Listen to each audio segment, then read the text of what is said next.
Hey babes, welcome to Creating the Container, where we talk about the intersection of culture, technology, and driving change for women of today in a way that is most applicable, relevant, and exciting to them. Each week, we interview brilliant, multi-hyphenated women on the emerging technologies and cultural shifts that are rewiring our world today through their lens. Ultimately, our goal is to create a container of collaboration for women to collectively build the future, and we hope you will join us. XO!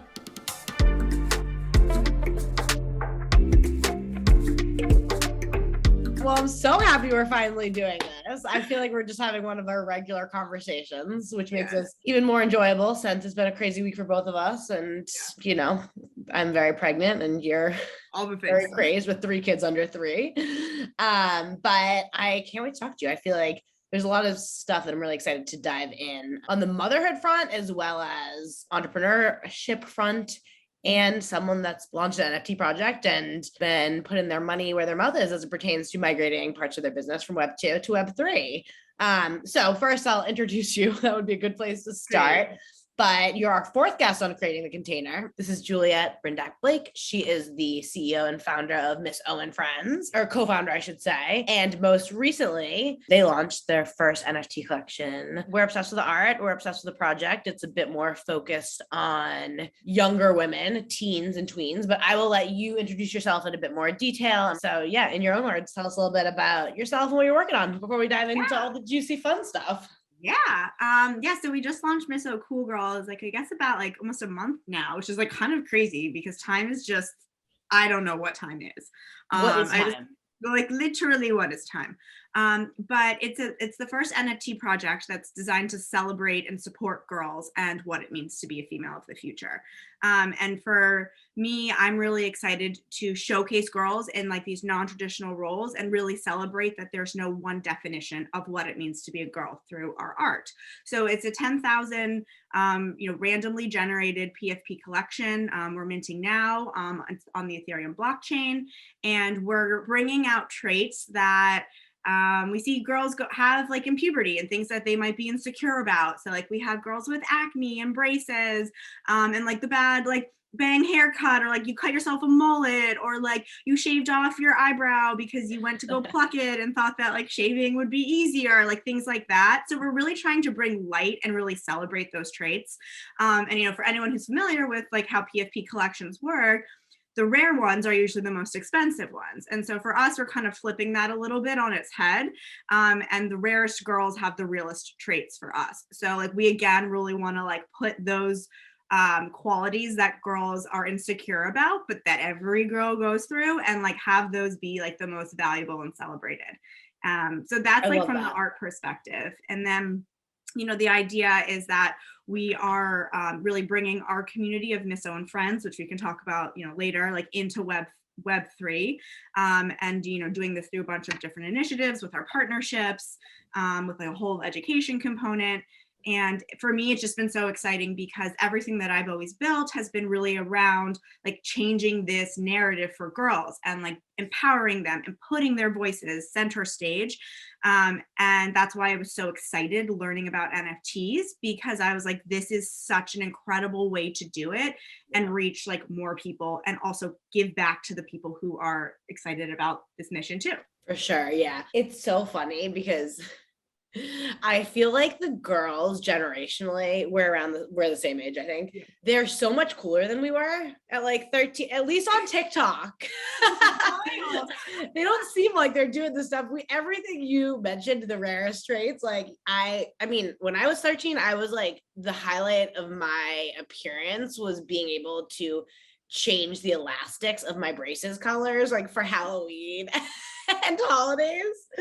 And it's remarkable. And now everyone has dance like these girls dance, but it's all same. We're all awkward regardless of what generation you're from and how you're showing up on TikTok at 12. Totally, but I think like that's like what's so like we have in our Discord, like we have something called like middle school moments, and it's so funny because some of like these other women were talking about like middle school moments that like I literally wasn't even like remembering, and then they started talking about them. I was like, oh my god, like I used to do that too, or like, and I like from the braces perspective, I wanted hated braces in middle school. Unfortunately, I got braces in 10th grade. And so Oh, like I had braces all of high school and got my top braces off senior year. So like I went through it. I'm sorry, but look at you now, you beautiful my teeth are crushing life. There's hope for anyone that's getting braces. And I don't even think, do kids get braces anymore? No, they get like Invisaligns. Yeah, it seems universal. But nonetheless, one of the reasons that I got so excited and wanted to jump on the bandwagon with you early on when we first connected was because while it's tough to be a tween, a teenage girl at any age and any generation, I believe, I think this generation is going through such challenging, uncharted waters as it pertains to what comes with social media, technology, being on lockdown during these really formative years. And I love that you already had this mission to support them, connect them, empower them. And now there's this opportunity to help them be part of the early days of rebuilding the next kind of iteration of the internet in a way that is hopefully going to not continue to increase depression and anxiety rates for them, suicide rates, all these really scary things we're seeing. I've said it to you 100 times. I literally can't imagine if I was my 13, 14, 15-year-old self during this time. I feel for them in such a big way. And the other thing is the more I've connected with girls in that demo, I'm so impressed by them and how proactive they are. So many of them are really trying to drive change. And every time I talk to anyone that age, I'm like, I was like, again, changing my braces colors. Or when I was 15, 16, 17, I was like, where's the high school party? And where are the natty lights? Like I wasn't thinking about like how I could be part of driving change. So yeah, I love everything you're doing, as you know. Yeah. And I think like that's what's so cool, right? Is like this generation really is like they've grown up, right, in this like creator economy. They've grown up with like we grew up with like AIM, right? Like that was like a big deal. But Day 720, that was my screen name. Girly Girl 62.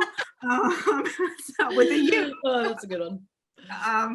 But like I think they've grown up in this, and I think what I'm so excited about is the fact like it's a real opportunity for girls, like you said, to be able to be part of the shaping of this new internet world. Because so much I feel like what I do with Misso and Friends as a company is fixing all the problems that Web 2 has created. 100%. And so I'm like, okay, like maybe let's not have to fix so much anymore. Like let's start now. And with the involvement in the inclusion and the education, that's where we can really drive that change. Absolutely. So I'm curious, like, one, how is this demo, your current community of young girls, what is the response you're getting just in general from kind of Web3, their interest levels, stuff like that? I know from an NFT kind of sales standpoint, you're also targeting women, their mothers, women of our age, etc. But yeah, what has their response been so far? So it's been really cool, actually. So before we launched the NFT project, like one of the really cool things about the Misso community is that it's already a really engaged community. And everything. Yes, it's worth noting Misso and Friends has been in business since 2005. So you were a mover and shaker, girlfriend. Yeah. So it started it was a hobby for a while, but yes, we've been around for a while. And what's really cool is like we always have said we're by girls for girls, but like we truly are. So like we are constantly asking our community like what it is they want, what it is they want to see. And so when we started like looking into NFTs, I was like, let's see like where our community stands on this. And so like it's easy enough for us to put up a poll or like start a conversation around it. And so like at this point, this was like back in January, I think is when we put up that first poll. Maybe we even did it in December of 2021. But and your community of girls is in an app right now, right? Your own app. It's in an app and on a website. So it's app and website.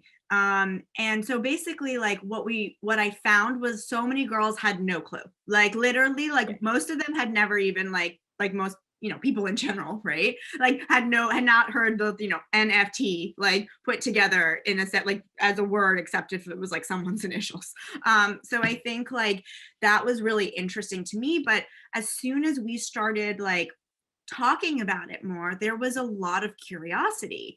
And so I have been, like you already kind of mentioned this, but so impressed by like how eager and like ready to learn like this our community, but also the girls that we are, you know, who were not part of Miss O and Friends initially that we're starting to reach have been to learn about NFTs. And I think so much of it again is like they have grown up in this economy where like they see people creating and monetizing and being influencers or, you know, whatever it might be, and to think about like how they can kind of grow into it. And so much of the feedback from girls has been like, I really want to we ask them, you know, why they want to learn about this, and they'll say something like, you know, to pay for my college, like for my future, like to bring in revenue for myself and my family. So they're looking at it as like ways, or I'm an artist and I want people to see my art. So it's been really cool to connect with them.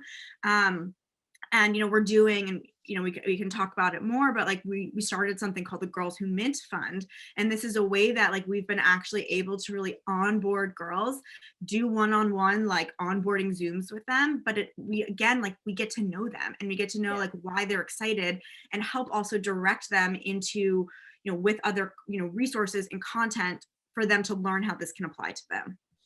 Yeah, I love that. And I think I always wish, especially given now that I am very clear on who I am and I am on this entrepreneurial journey, I wish, not that I wish, everything happens exactly how it should, but it's something I think a lot about with raising my own children. And I had like, I'm so grateful for how I was brought up and what I was exposed to. But the older I've gotten, the more I've realized there's so many different professions you can have.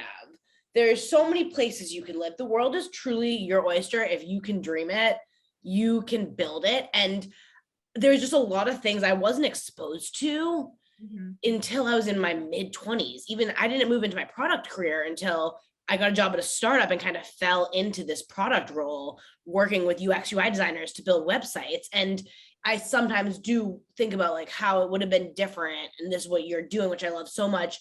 If someone had gotten me at 13 and said, because you don't know what you don't know, right? Like, would you be interested in taking a programming class? I would have been, but I just didn't even, it wasn't on my radar, you know? And I think this is especially with, you know, all things STEM and even financial literacy with young girls. I think boys, we start a lot of these conversations and it's just more in their orbit at a younger age. But I think that's why so many girls are either think they're not interested, not involved in these areas. And if they are, it's much later in life because it's just no one's talking to them about it. And so I love that you guys are starting these conversations young with them and involving them in how they can be part of it. That's, you know, as we both know so well, and most people listening to this, like, that's the exciting thing about Web3 is this whole underbelly of community, and that we can all kind of build together. And I think you're one of the only people targeting this demo, which is another one of my favorite things about your project and your business is there's a lot of the same but different out there. And I think we've all been really focused on this whole concept of inclusivity, and inclusivity is so important. But I think we've been using that word a bit too broadly. There is still a lot of power. We don't have to design everything for everyone.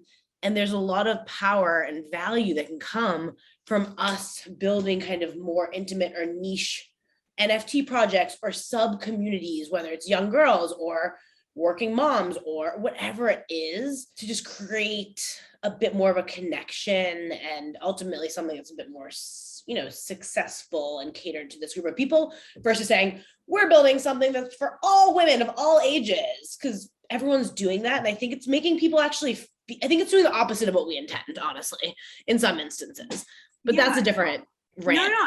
But I agree. And I think like, you know, one of the things that I'm seeing, it's like, how can you make this so it feels tangible and like it makes sense to you, right? And I feel like what I've found, especially like, because I know we've talked about this a lot, but like, especially like when I first kind of started like thinking about my target audience, like for who was buying these NFTs, like I was a little bit more broad, right? And then I think what has like happened very organically is like I'm a mom of 3 under 3. I have my own company. I just launched an NFT project. Like I'm really trying to juggle it all and doing it well sometimes and doing it terribly other times. But what I found was kind of by talking about that piece, it like hit a chord with so many women and moms, or like, you know, like moms who are either young moms or who have gone through it. And I thought that that was so interesting. It wasn't necessarily what I was expecting, because again, I was just sort of like sharing like my truth with it, right? Like I posted a picture that was like the morning of our pre-sale launch, and like my husband had to go into the city all of those days that week because his boss was in from his summer place, right? So like, or his winter place. So he literally had to be in every single morning in New York City, like at, 7 a.m. So like he was not there. Our nanny, who is, like my savior, had her baby 6 weeks early, and our replacement nanny had not been able, like we were off on timing. And I had all 3 kids, like by myself. Our developer, who was in California, so like 3-hour time difference, was up still. Like I woke up to like a million messages from him, and I was like, oh my God, like I have to just figure this out. And like I posted a picture that was me, my 3 kids eating cereal in bed, watching Cocomelon while I was talking to my developer. And I think it just really hit a chord. And I feel like what I'm finding with like the success from our project that I'm seeing is figuring out a way to bring people, and I think this applies for like all of Web3 in general, but like how can you find a way to bring underrepresented, right, groups into something? And I think it's by connecting them to the cause, to the mission. And that's where that niche piece actually becomes, as you said, like super valuable and important, because it specifies why you want to be involved in that community specifically. Totally. And I think to piggyback on that, I agree wholeheartedly with all of that. And I did repost that photo of you because it struck a chord with me. So many, as we both know, because we are in the same kind of life stage, of our mom friends, working mom friends, and not even just mom friends, but just women at this life stage that are juggling a ton of things, are where when you talk about Web3, NFTs, you're met with, again, it's important, I'm interested, but like, I don't have time to prioritize it. Totally understand that. But so much of what we're seeing in the space with how we're building community, where the conversations are happening, how we're engineering these NFT smart contracts and the projects, we're taking the models that have been done successfully, which there's nothing wrong with that. But in many cases, they were designed for guys and for a younger demo. And there's no reason that we can't zoom out and say, okay, we want to target working moms. The current model and infrastructure isn't going to work. Discord probably isn't going to work. Twitter Spaces probably isn't going to work. The list goes on. But that again comes down to targeting and getting clear on who you are, who you're speaking to, and reverse engineering the whole experience. And I think it's also relevant to how you're thinking about targeting younger women.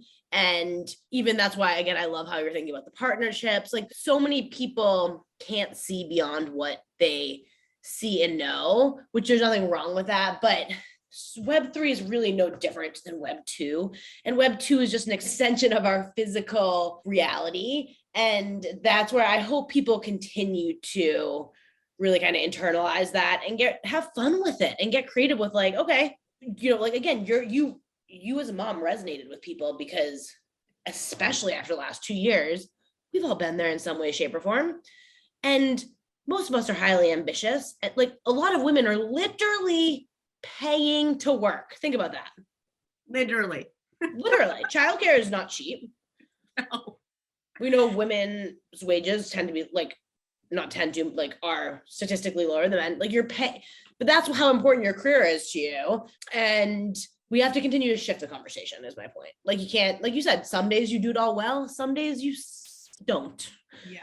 Myself included. No. And I think like, I totally agree with that mindset because like for me personally, like, in terms of like my start to this whole like Web3 journey, like the advice I was given, which was incredible advice, but was get onto Discord and get onto Twitter. And so like, but for me, I had made a Twitter account in 2012, but had not been on it since 2013. And I deleted my original Twitter account because I was like, I don't use it. It's like the one platform I have to give up. I can't be everywhere. And it's where I actually had followers. And of course it's now been like the time threshold was so long and it's gone. So Yeah.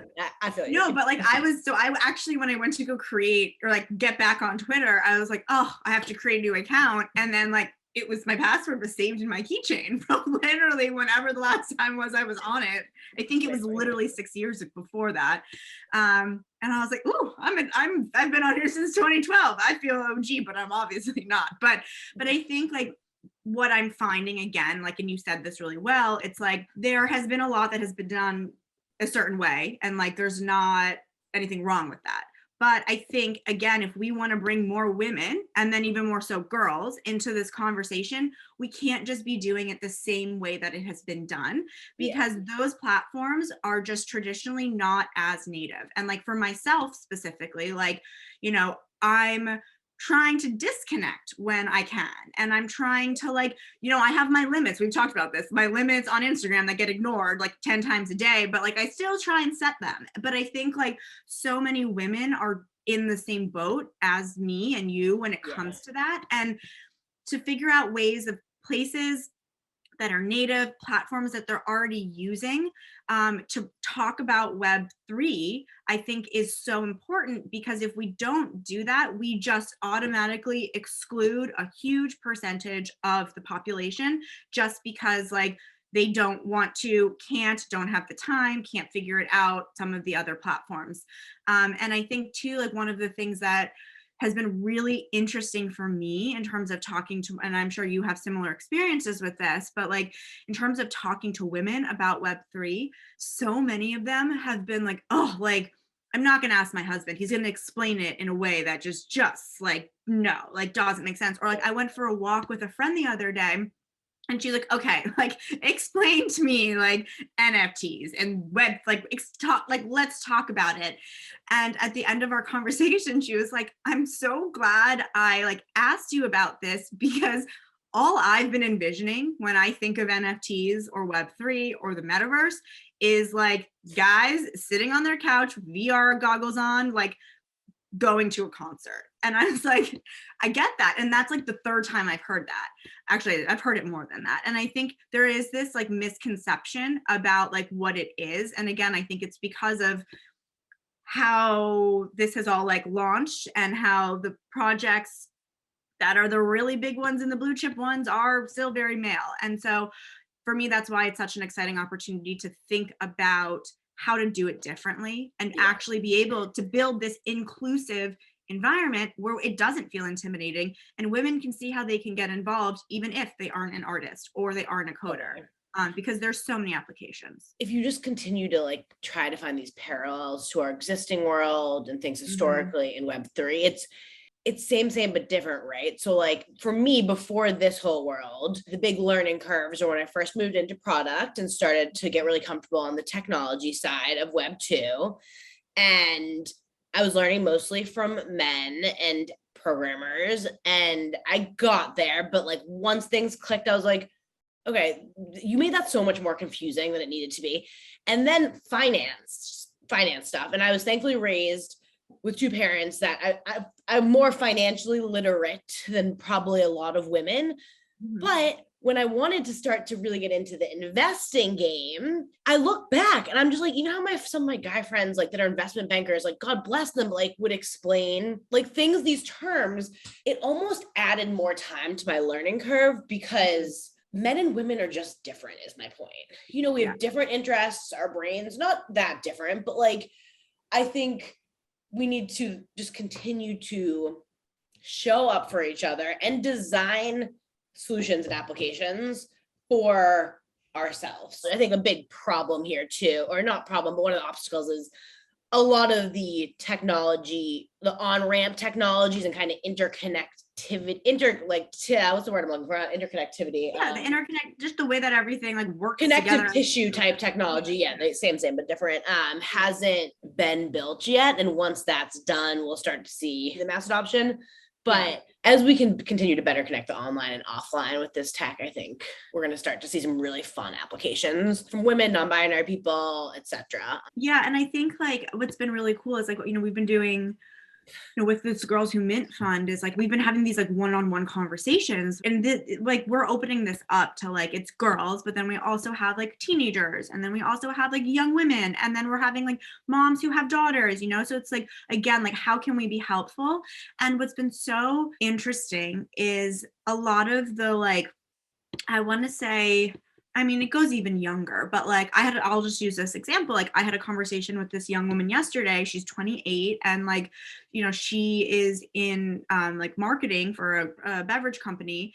And she was like, I just want to learn about this because I see how this can better my career. And like, as we look to like build this out, and I was so inspired by her, like to basically, she watched, something that I did and was really excited to learn more, but looking at it as an opportunity for her, not to be the coder, the artist, any of that, but to understand this technology, and especially like the utility in the community and like all of that, how that works. And like, it was really cool. And I think that's what's for me has been, obviously that's my goal, but like has been also like really rewarding to see that like being able to break it down and talk about it in an approachable way, where it doesn't feel, again, like the jargon that you're talking about, or like, again, like my husband's in finance and like I love him, he's great, but like he tries to explain something to me and I'm like, I feel like you're just not like I'm a smart person, but like the way you are explaining it to me, our brains just work very differently. And like, that's, that's a me and him thing. But like, we just like, things work differently. Personal problem. No, just kidding. No, for sure. And I've said this a million times, but that what we're seeing with NFT technology is just the tip of the iceberg. It's infrastructure. It's a medium to exchange value. And I love that about the woman you spoke with in marketing.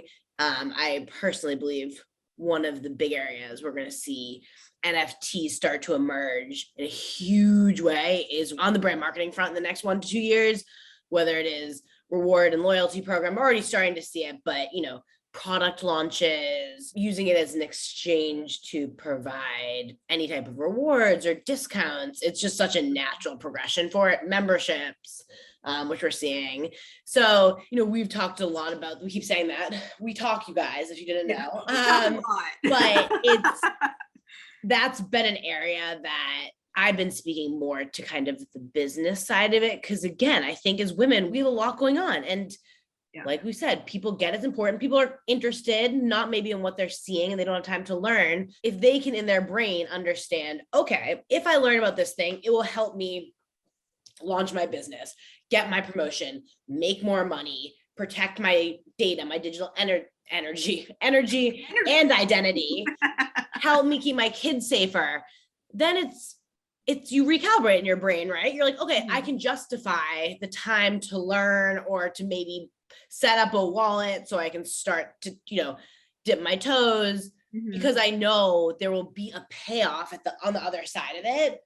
Versus I think when we're saying like, go buy a PFP and like, it's like, cool. Yeah. But like, why? I have 1,000 other things to do. I don't have time for this.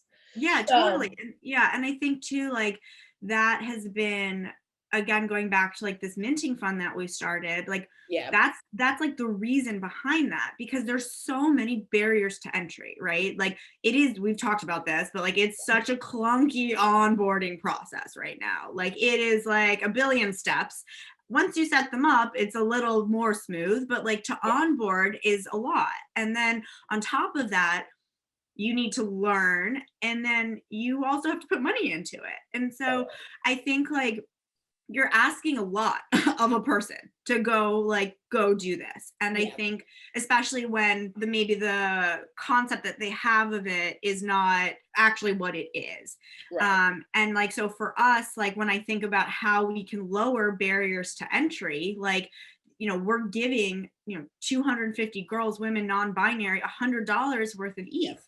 And like just saying, here, like go start, like we'll show you how to start, but here, go start. Because for me personally, once I started, I was like, this is really cool. Like there is so much here. And I think what I'm hearing again from the, from the backside of women and girls who have already received this money, they're going down that rabbit hole now and like starting to think about it again in terms of how it applies to them, or collection, or whatever it might be, again, that is valuable to them.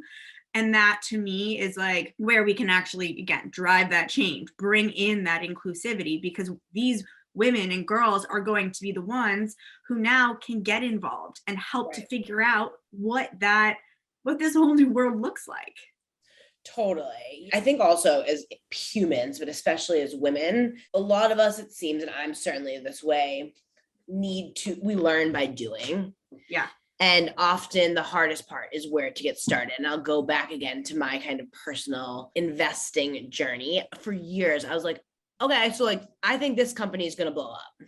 And it was my intuition. It was my business acumen. Most of the time I was actually right. But like, I didn't have money to angel invest at that time. And this was before the Robinhood. You had to work with someone to basically build out your portfolio. And I couldn't quite wrap my head around it. And then as soon as Robinhood launched, I was like, okay, I'm going to get an account. I'm going to put, I don't know what it was at the time, let's say $100. And I just was able to, on my own, say like, oh, I believe in, we'll say Twitter, because it's very relevant right now. I don't remember what I invested in, but like $50 here, $50 here. And that is all I really needed, because then I could go in every day. It was an incentive to get in. And I always give this advice with Coinbase. If you are logging in or you're buying the thing or you're going through the process, you just learn so much. And then it empowers you and gives you, I think, the confidence and the intel you need to then start to wrap your mind around it and figure out kind of what's the best next steps for you. And I've seen those parallels with buying and selling NFTs, investing in crypto. And the more with the investing stuff is where I was going, it was as I got older, I had so many women in my life be like, okay, I want to start investing a little bit in the market. Like, I know you do, like, what do I do? What's next? And I've seen so many of them have success the second even if it's $50 that they put into Robinhood, Coinbase, buy that first NFT project. Because again, to see it, to go through it, it's really powerful. And that's one of the reasons I love that fund. And I think you are certainly thinking about this in so many ways with how you are setting up girls from a young age. And the other thing I'm really excited about with your project and your business at large, but if you have anything to elaborate on this front, if you don't feel like you have to force it. But I love that you're starting women young. You also have these different kind of demos within the business already being organically built out based on who's connecting with you, as you said, from a mom standpoint, who's buying some of the NFTs, just given the price point, whether they're moms of young girls. But I think it's a really interesting opportunity to eventually scale out this business in a way that you have all of these different life stages that are obviously so interconnected. And if you can execute it right, I think it allows you to build something really cool and provide a really friendly, solid user experience for 1 to literally 20 years that provides a whole lot of value. So is that something you guys are thinking about? Yeah, it's funny you say that, because it's something we've always sort of thought about, because we get these like, you kind of like lived it, I guess. Yeah, like I've lived it in like that sense. And I think that's been what's really interesting, is like being able to now, like with this NFT project, connect me and my peers and to connect my demo back to it, which I think is really interesting. And so that's been like a new type of, again, it kind of just like happened more organically. And we've had hundreds of thousands of girls come through Miss O and Friends, like since we started, like globally, like, and we're always kind of like, we know they phase out, right? You get to a certain age and like you move on. And one of the things that has been really cool is we do have a whole team of interns and ambassadors. And so like, some of those girls who may have started on misso.com when they were 9, 10, whatever, like we're still in touch with them 10 years, 5 years later. And so like some of them are interns for us, like they work for us, they get paid to work for us. Like a bunch of them have like applied for the Girls Who Mint Fund, because they're like, now like I'm excited to like learn about this next phase. So I don't have like a concrete answer to that, but I think like what I'm seeing has been this, again, like it's growing from a very organic way. Yeah, And even like these conversations that we're having with the, again, the girls and the moms and the women who are in the minting fund, every single conversation that, me or my colleague Liz has, every single person says, how can we pay this forward? How can we give this back? And like, it started happening, and like Liz and I were both kind of like blown away by it, because we're like, no, like we're just giving this to you. Like, you don't have to give it back, or you don't have to do anything with it. But it's been so interesting because I guess, my thought was, you can do with whatever you want with this $100 worth of ETH. And it's been really pleasantly surprising to me how thoughtful everybody wants to be with it. And I do think that that is like a female quality, and like a more female quality of like, how can I be the most thoughtful with my free money? And like, to that point too, it's like, I had this conversation last night with someone I met, and she was like, like for me as a woman, like I feel like I need to know every single detail of every single thing before I get involved in something. And like, what I'm seeing is like, for Web3, I kind of just have to jump in. And I kind of just have to know that I'm not going to know everything, because nobody knows everything in this whole thing right now. It's like crazy. It just or in the world we live in. That's like my other recent rant. I'm like, we're living in uncharted, like this, we're living crazy times. It's moving. Yeah. So yeah, absolutely. So I think there's such power in just like being okay with the fact that this world is crazy right now. It's moving so fast, and no one has all the answers. Yes, absolutely. And I think like recognizing that, realizing that, and just like still jumping in to learn is like the important piece. And, again, going back to this conversation I had with this girl the other day, this 28-year-old woman, she's not a girl, she's a young woman. She's a woman. Don't age yourself. You're like not that much older than her. You sound like you're 50. You're like this young lady. I don't know what it is, but like I just sometimes I'm like, who is this grandma? I swear I was like, cool. I haven't stayed up past 8:15 in like 5 months. So yeah, I mean, granted, I'm like dinner tonight at like 7:45, and it's far away, and I'm like, oh my god, I'm gonna get back so late. I like we used to do 9 o'clock dinners every night. Now I'm like 7:45. Good for you. I mean, I'm worried about it. Like, I'm talking about it. I'm worried about it. I would be too.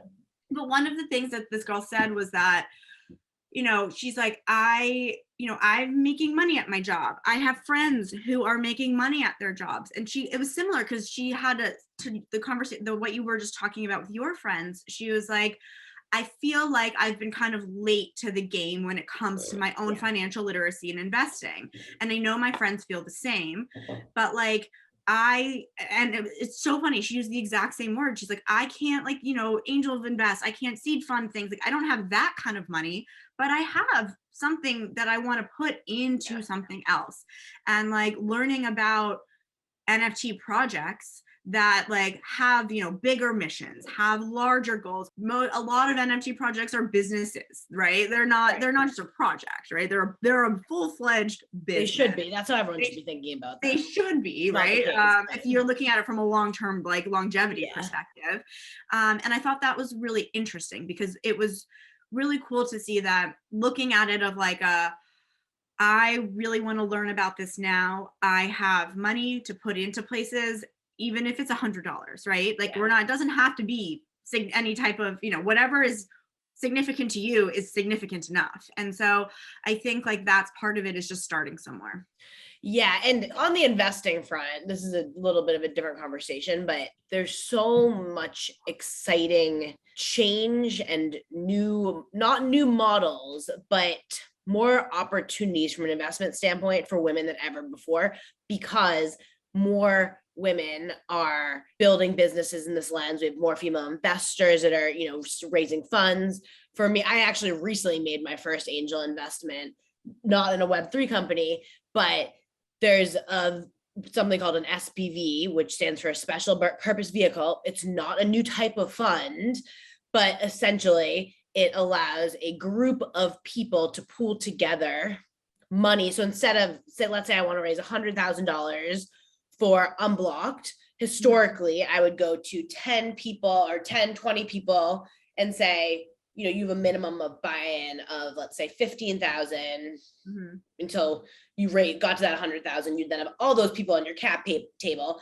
And SPV allows you to basically, Juliette, to say, hey, I want to invest in Unblocked. I want to invest 20,000, create an SPV, and then go to 10 women and say, each of you can put in $500.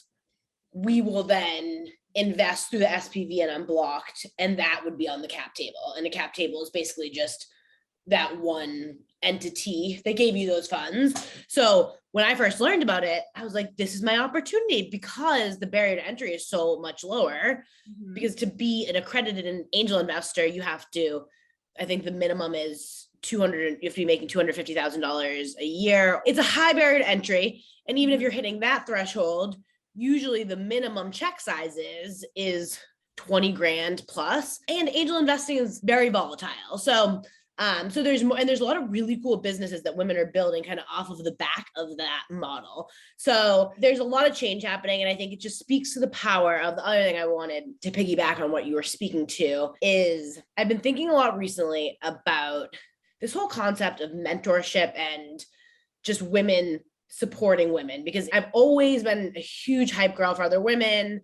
I've been lucky to have a lot of women support me throughout my career, but this year specifically, the connections I've made, it's just been so transformative, and it's been very top of mind. Let's put it that way. And one thing I've been thinking a lot about is we've been conditioned for so many years to think like, I have to have a mentor. And I really don't like that word, but often that is someone that is older and more experienced in your career than you. And those mentors are so powerful and of value. But for me in my career, and especially in the last year, I have found throughout my career that my peer mentors are just as powerful as my more experienced, older and wiser female mentors, especially as we are all continuing to grow and evolve and excel in our careers because we have more connection. We can better support each other, right? And I'm sure some people have read this, and I surround myself with all the Gen Zs because I don't know, like, I want to understand those trends. The younger women too in my life have been so powerful because they're at a different stage, and young people inform trends. And I think that the more, regardless, we can kind of continue to say age is moot and just create projects, environments, connections, communities where it's women from all different walks of life and all different ages and different life stages. There's such power in that. And this is where I really see you having an opportunity to continue to build a community, TBD on exactly how it comes together, but where we have women from all these different life stages supporting each other. I used to tell my team, you got to always manage up, down, and sideways. And I kind of think that applies to how we can support each other as women. I personally found a lot of support and success in surrounding myself with women from all different ages and all walks of life. So yeah, no, I totally agree. And I think that's why I have been so excited about taking everything that we've built, like in this like Web 2 ecosystem world, and bringing that into Web 3, because one, I think there's such an opportunity for that, like for our girl community and like the environment that like we've already, like this, again, the safe social platform that's like non-toxic, like the opposite of all the other social media. But being able to like take all that we've built there and like bring it into this new Web 3 tech where it is this rewards system that is tokenized, and girls are learning also how to create and build their own NFTs. And like, I start to think about it and like my brain kind of explodes a little bit because it's almost even hard to even verbalize it in a way that feels eloquent, because I think it gets me so excited about what we can build for girls and how women and young women can be involved in that, and how like it just becomes this fluid, as you're talking about, like this fluid system of, again, like real empowerment and real ownership. And I think, again, when I go back to everything that I'm doing, and I know I already said this, but like, how can I actually empower? Like, people will use that word a lot, and I know it's always well intended, but like there needs to be action on the other end of it, because just by saying it, by saying you want to empower or by saying you want to build self-esteem, that doesn't do any of those things. And if we can, again, we talked about this with like the younger girls, right? Like getting them excited and interested about it at a young age and showing them like, and actually allowing them to see what those opportunities are for themselves. That is how you build confidence. That is how you build self-esteem. I don't think we're seeing enough of this. Empowerment is one thing, but with like anything else in life, I think it's awareness meets intention, and the intention piece isn't missing in the context of this conversation, but meets action. And that's where I hope we continue to see more builders, more action, and we're starting to, but intention only goes so far, especially when we're talking about empowering anyone. Totally, exactly. And there is a lot of action that needs to happen. Totally. And I think too, like we go back to the whole education and onboarding component, and like that's where those pieces need to catch up, because that's where the action can really come in. And by being able to connect those two, especially like as you know, there's new tech that's evolving around it that makes it easier. I think that's where we will really start, or I mean, I'm hoping to continue to see more action from in this space in general. For sure. Because the user experience is so important. And I think that piece is really deterring so many people, from women and girls, from getting involved. And even actually, I was having a conversation yesterday, and the woman was like, yeah, she has a 14-year-old and an 11-year-old. And they're signing up for the minting fund. And she was like, my daughters get it. Like they understand like this actually better than I do because of the other systems that they're on. Like they're on Roblox, right? Like this native already, so like native to them, system to it. But she said, she's like, but there doesn't seem to be a way to get them involved in it in like a way that makes sense or that's fun for them. And I thought that was really interesting, because it's like, this is actually so intuitive to like this younger, you know, Gen Z and even alpha generation. But like, how do you present it to them? Again, going back to what we were talking about with women, in a way that's native. And that makes sense, because once you do that, like, of course they get it.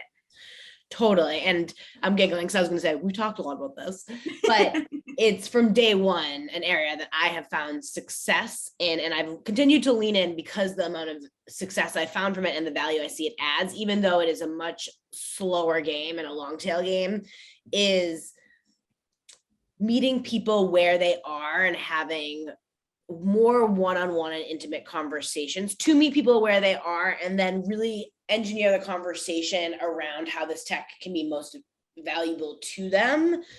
Because I think it is so nuanced. Think about if like 10, 15 years ago, we tried to, in a blanket statement way, explain how you could use a website or how you could use Instagram in a way that like we were talking, it was relevant and exciting and made sense to a 13-year-old girl, to an 18-year-old boy gamer, to a 35-year-old mom, to a 24-year-old finance guy.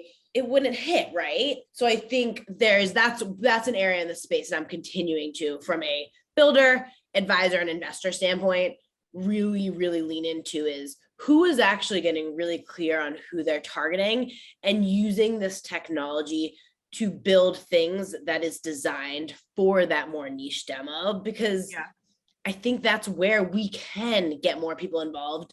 And it's the behaviors is all stuff we're doing, right? Like I actually heard someone, I loved it. It was Alexis Ohanian, who I'm a huge fan of for a million reasons, but he was like, I always say to all the people that think they like don't care about NFTs and this tech isn't relevant to them, I give them the example of a Chanel bag.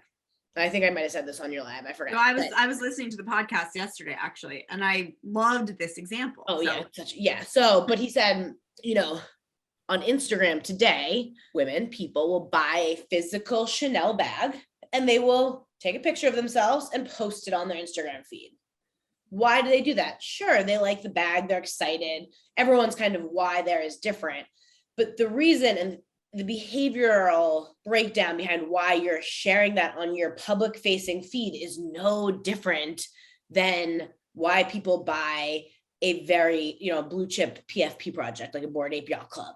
And I think that's where it gets really fun and interesting, right? So like, what's the Bored Ape Yacht Club PFP for that 35-year-old guy? What is that behavior and that item that we can build for, the 28-year-old influencer female, that it's her Chanel bag, for the 13-year-old girl, and all these different demos. What is it for the mom, and it's going to look different, as it should. Yeah. And I think too, what was interesting about that like example that he gave was, because this is kind of the other side that I get when and talking to, women about NFTs, they're like, yeah, but like, what do I do with it? Right. Or like, where does it go? What do I do with it? How do I show it? And I thought the rest of what Alexis said was, yeah, please. I listened to it like a month ago. So yeah, no, because I had listened to it and then I like got through part of it and then I went back to like actually finish it. And what he said was, you're buying that Chanel bag to take the picture to post on your Instagram, but these people are never going to actually even see you physically with that Chanel bag. Totally. And I thought really interesting, because it was emphasizing your digital presence was more important than your in real life presence, because you're not necessarily walking around with that like Chanel bag, or you might be, but the people who are looking at your profile, they're never going to see you with it. And I thought that was a really interesting also way to kind of wrap your head around the notion of how important our digital presence already is. And he was actually referring to it as Instagram almost being like the metaverse already, because of that specific example. And again, I think like if the more that we can make it applicable and show like the relatableness to it, I think is important, because it's not about like dumbing it down. Like that's not what it's about. It's just about making it so it makes sense for you. And that's when then contextualizing it. Yeah, and contextualizing it and like sparking the curiosity to then be like, okay, like this is interesting. Now I want to go and learn, because we are all so capable of learning about this and learning this technology, and not even so much of like, we don't need to know the protocol and we don't need to know how it necessarily all works.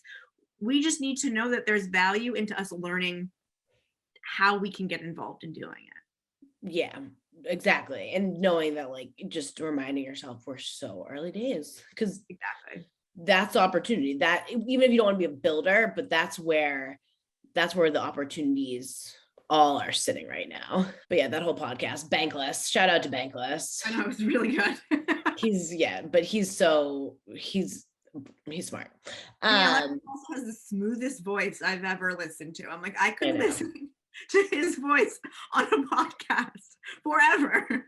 I know. So before I let you go on with your life, I have two final questions. One is, I often get asked by people, and I haven't launched an NFT project. I'm comfortable enough speaking to it, but I don't answer because I haven't done it. But I'd love to hear from you, what advice you have for anyone that is thinking about doing it.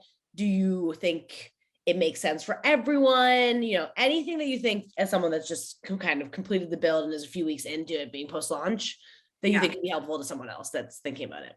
Yeah. So it's funny, because when I first started like learning about NFTs and just kind of like seeing the art and like just diving into it, I was like, why is everyone not doing this? It's like, this feels like something everyone should be doing. Yeah. And then I got into it and I was like, and this is why not everyone is doing it. So I will say it's a lot of work. And like any type of endeavor that you take on, like you have to be committed to it and passionate about it. I think this whole space applies for, and I'll speak specifically for launching an NFT PFP project. Like there are so many different types of projects that can be launched, that will be so exciting. But I think like my advice would be, don't go into it just thinking like, I'm going to launch like a PFP project. Like that's just not the reality of it. And so making sure that like you're really intentional with what you're doing. And what is the goal behind this PFP project? And really understanding what that is. I personally think, like, for me, when I'm looking at other projects, like looking at what their roadmap is really important to me.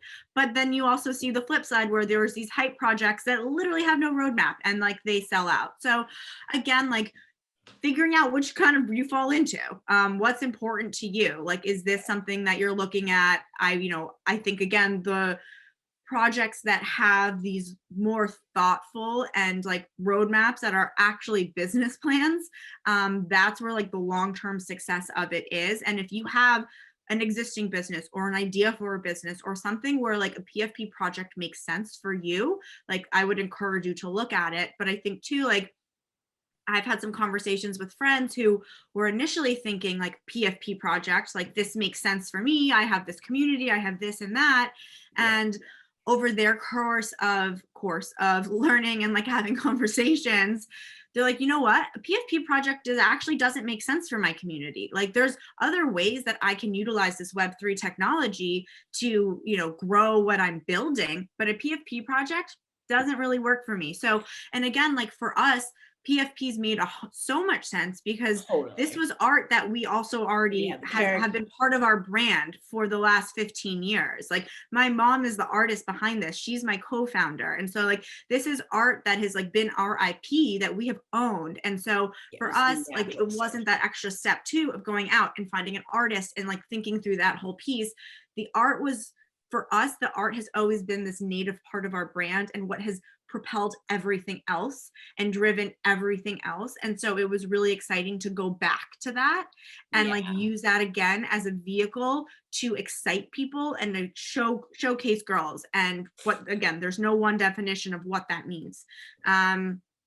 So yeah, I think it is not for everybody. Everyone should not be launching PFP collections, but that doesn't mean that there are not other ways that this Web3 technology can serve you and whatever it is that you're doing. Yes to all of that. And it's exactly why I haven't launched an NFT project through the lens of Unblocked. We were like deep in exploring it, but there's a few things that have been very top of mind for me that I'm just going to add to piggyback on all the brilliant things you said. One, I think so much of what we're seeing in the space, we have to remember anyone can actually launch a PFP project. You could find someone on Fiverr, but it's not going to make you money, right? And I think where things got a little misguided was there's two sides of this high level, right? If you're an artist, you should 100% in monetizing off of your work, in my opinion, be just testing the waters, do one for one, figure out the marketplace that makes the most sense, the one for one art, maybe test out on Foundation if you can get an invite. That's a marketplace specifically for art. You don't need utility baked in to it because just like if your art is of value, and that's subjective, but someone's willing to buy it, just like a Monet or a Picasso, those don't have all these rewards and utility elements baked in. The art is what's the value. That's one side. And that person, I think, if you're in that world, I personally think you have nothing to lose. I completely agree with that. Everyone else, and you touched on this earlier, everyone can write a roadmap and build a roadmap. I think what we're seeing though is roadmaps are not fully getting executed. And it's not because the intentionality is missing. It's because these NFT projects are new business models.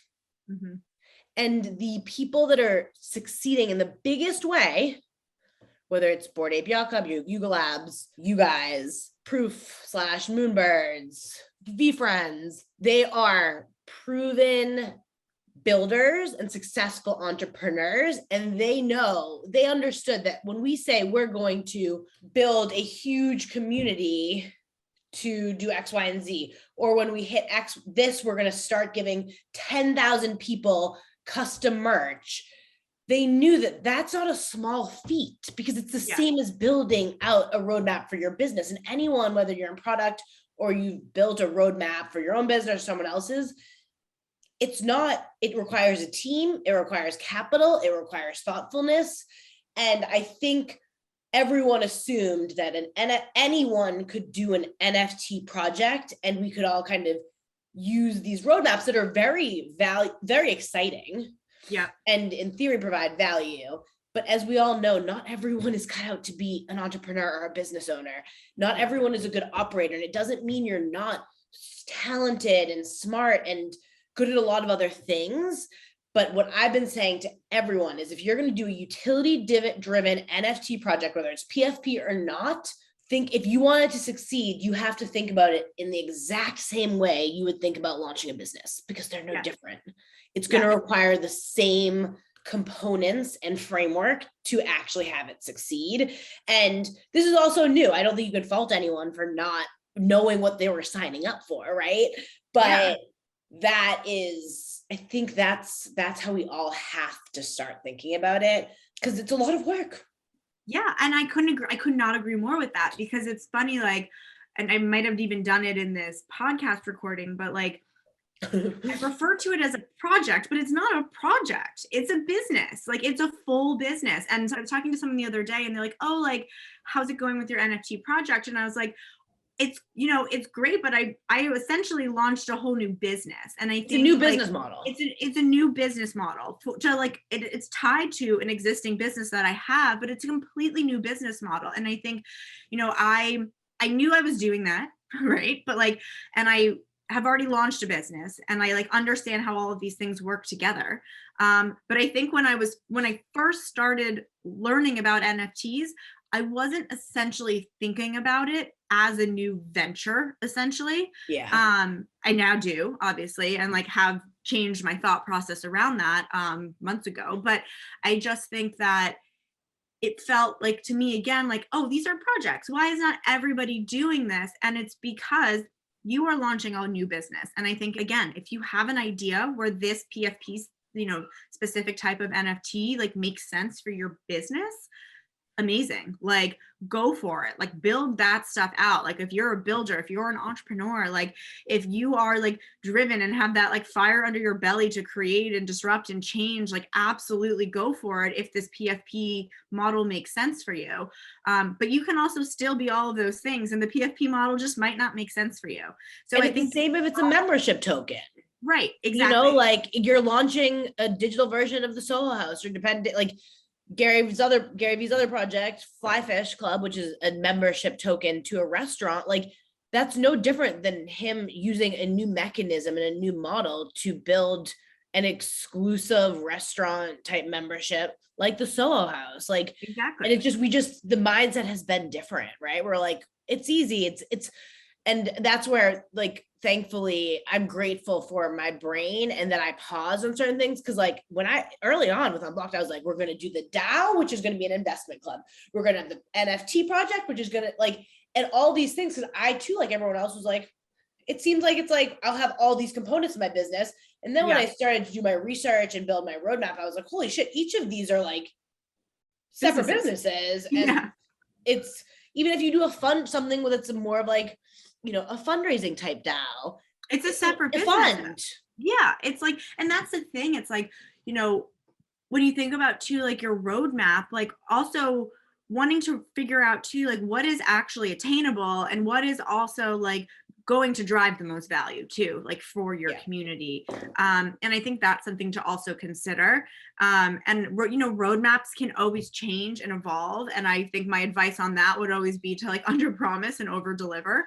But because you don't want the flip side where you're over promising for all of these things, and then you have really, like, pissed off holders for not doing any of those things because you couldn't actually execute them. And that might, again, the intention is there. Like, most people are going into this, especially if they're building out a thoughtful roadmap with true thought and meaning behind it. Yeah. But again, this whole PFP, it's not for everybody. For sure. All right. Well, I could talk to you for hours, clearly. I know. My last question that I ask everyone, and it's actually been so fun because some people I've gotten, I'll ask it and then I'll this backstory stuff, but dream collaboration. It could be on any level, dead, alive, with Miss Owen friends, personal, anything at all. Who would it be? This is a hard one for me. Because I feel like by even saying dream collaborations, I like jinx myself in like any, I don't know. I think for me, like my dream collaboration would be Hello Sunshine. From a media perspective, being able to like, I know something, they have already opened their eyes to NFTs and how it relates to media properties. And again, like we've built out this media property and like are looking into growing the NFT ecosystem to just make that even bigger. And what I think is so cool, it's interesting because one of the first things that when I first started learning about the metaverse, I actually wasn't learning about it in the VR goggle like type world, right? I don't see that for you. I don't see you at home with your Oculus. You're like, guys. I wasn't like thinking about it in that way initially until then I started seeing all the VR, whatever. Yeah. But when I started learning about this world of metaverse, it's basically a way where you are engaged with your community. And like, it's this like constant give and take from like fans and connecting them with a brand and a property and like being able to continue to provide value within what you're doing. And so to me, that is what is the most exciting part about all of this, is continuing to build out that metaverse of our current ecosystem, and provide value when it comes to changing this narrative for girls and having women be the ones who can start to step in right now to help them do it. So then girls can continue to build this out on their own. For sure. And I think another reason that I'm bullish on your project is one of the things that I originally got excited about in this space was the whole concept of IP that comes with it. And I don't think it makes sense for most projects, honestly. But on our first call, you had told me that you guys were one of the YouTube Shorts launch programs when they launched years ago. And we're seeing this happen with Hello Sunshine and Women of the World, and Yuga Labs has launched, we're seeing this. But think about if, you continue to build IP around these characters, and then you're able to, give the holders, i.e. women, royalties for every time, X token or character is used in a show, on merch. It just allows them to be compensated for believing in you early on. And I mean, you could build on that and think about that in so many different ways, but given your history and that the art is unique, and I think that could be interesting for you guys. And I'm excited to see how that part of your business evolves.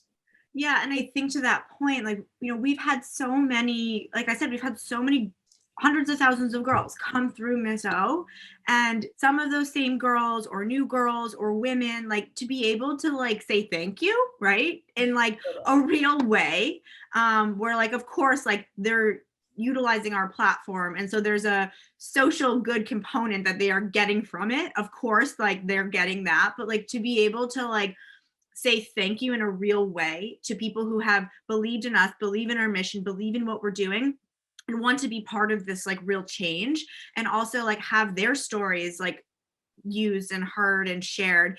And you talked about it a little bit, but the series that we did with YouTube Originals, like the coolest thing about that show is every episode was based off of real conversations that were happening on our website already. Yeah. And so like, it's just like, I just view this now, this whole world of growing our business into Web3 as a way to do that at even a higher scale, and to have women's voices also involved in our show, to have girls. So it's such a larger piece, I think, than just, again, like a PFP project. It's not a project, it's a business, and it's how it all fits together in what I am trying to do when it comes to real empowerment and confidence building for girls across all medias. I think we've actually both gotten more comfortable in this. And I've seen this with a lot of people that I've followed for months now in the space. Mm-hmm. One thing that was really challenging early on for me was you can't always speak to a lot of the stuff you're building. It's very ethereal. It's new models, new revenue streams. And what I was met with, because especially someone that's a strong communicator, fancies themselves intelligent some days when I have a pregnancy brain, then I've slept. That was challenging. But now I'm at a point where I'm like, you know what? I don't know anyone anything. And we're literally designing the future. And I don't know exactly what my business is going to look like in a year, 2 years, 5 years, even a month, because the space, everything around me is changing. And I actually have an opportunity to be very agile and iterative and build with others and pivot based on how things around me are changing. And there's power in that and excitement in that. But I would be lying if I said it hasn't. It's something that's gotten easier, but it was hard for me. And it still is in some conversations, like, especially when I've been going down the fundraising path and you're just met with people that are like, I don't get it. Why would I do this? And you're like, well, because it's cool. No, hopefully you can answer interesting that. too, because I think some of the conversations I've been having also, it is still hard for certain industries to wrap their head around it, like, because it's not how things have been done before. Like, this is, when you look at it from an IP perspective, it really turns the whole IP ownership and licensing on its head, like completely. It's like our attorney, his background, he's an IP attorney. And when we first started talking to him about NFTs, he was like apoplectic. He was like, what? Like, this is the opposite of everything I protect. Like, what are you talking about? He's now like, we want to give people shared rights. Yeah, he was like, I'm sorry, what? He's now like super on board and really excited and looking at this from a whole new lens. But like, I think, like, similarly to the conversations that you have when you're fundraising, it is still, and everyone who is learning about Web3, they hear it all the time that it is still so new, but it is, and it will take a lot of industries to catch up because people are afraid of it. Like, a lot of people are still, not sure how to best show it and best get involved in it. And I think that fear, it definitely stems from a lot of different places, but like, that fear is what's holding everything back from really being able to grow from that inclusion, onboarding, tech perspective. So I guess I'm just also hoping to see like some of these fears be like relinquished a little bit and people really start to dip their toes. And by people, I mean like companies and outlets and organizations like start to really like dip their toes in it and stop being so afraid of doing it wrong. Because that's, I feel like, what's like, oh, well, we don't want to do it the wrong way. And I'm like, okay, well, everyone's kind of trying to figure out what the right way is too. You just got to start a conversation about it. Yeah.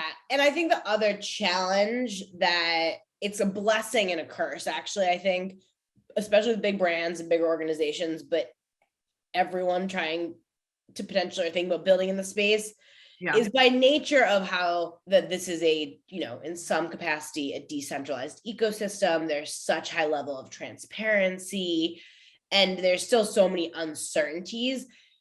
I don't actually think you can succeed if you're not being 100% authentic and you're not building things and engineering things that are true to who you are and solving a real problem for your audience or community.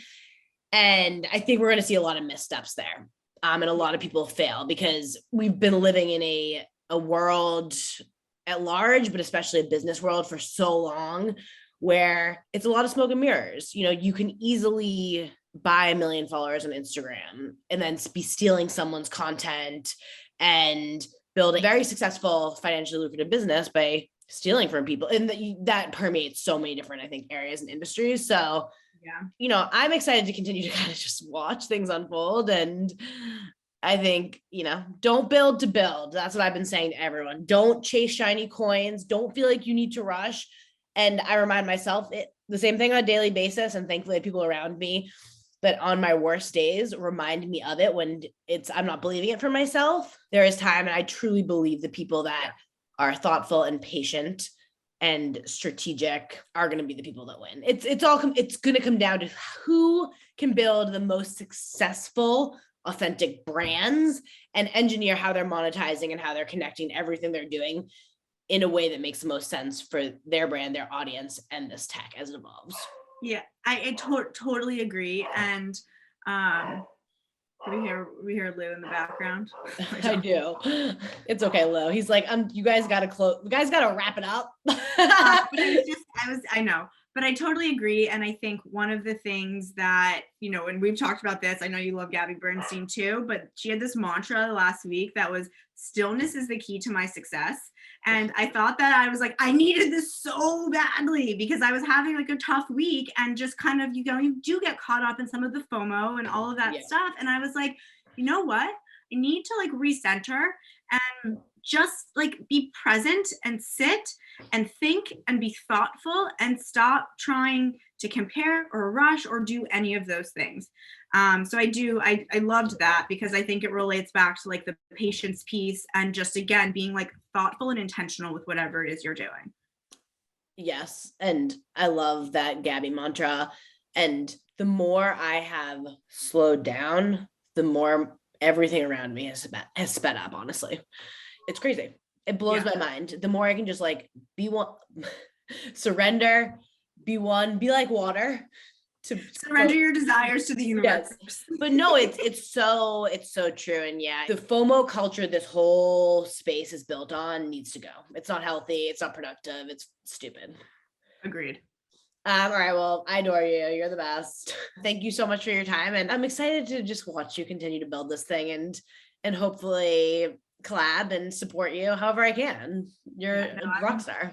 I'm so thankful for you. We didn't even talk about any motherhood things. I know. But that's okay. We touched on a little things. That can be a whole nother conversation.